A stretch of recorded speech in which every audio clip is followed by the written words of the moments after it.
السلام علیکم ورحمت الله وبرکاتو. زه تاسو ورور ولی الله یو ځل بیا را پښتو ټیک یوټیوب چینل له طرف نه تاسو په درون خدمت کې حاضر یم.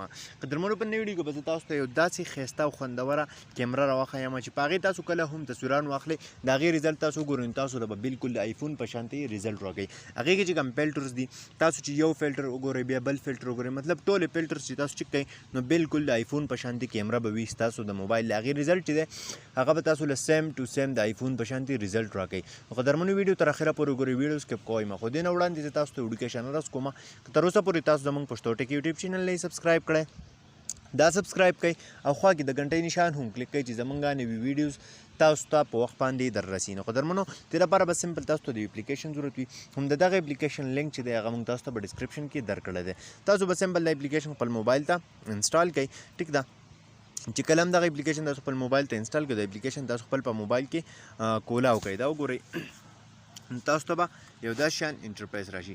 دا به تاسو ګورئ دلته کې چې کله دا انټرفیس راغی په منځ کې تاسو له د کیمرې یو آپشن راکړی دی سمپل هم دغه کیمره تاسو سره کولاو شوله ستاسو د موبایل. ټیک ده اوس دلته کې تاسو وګورئ سکویر آپشن یې پکې هم درکړی دی. دا وګورئ ویډیو آپشن یې درله پکې هم درکړی دی او دې خوا سایډ ته تاسو راشئ نو تاسو له دلته کې ډېرې شی فلټر یې راکړي دي. دا وګورئ دا یو فلټر دی دا بل فلټر دی چې کم یو فلټر ستاسو خوښ وي نو هغه فلټر سمپل تاسو خپل په تصویر باندې لګولی شئ خپل په تصویر استعمالولی شئ. نو دا وګورئ تاسو چې کم فلټر تاسو وګورئ بالکل د آیفون په شانتې فلټر چې دي هغه د آیفون په شان فلټر تاسو ته په دې کې ملاویږي.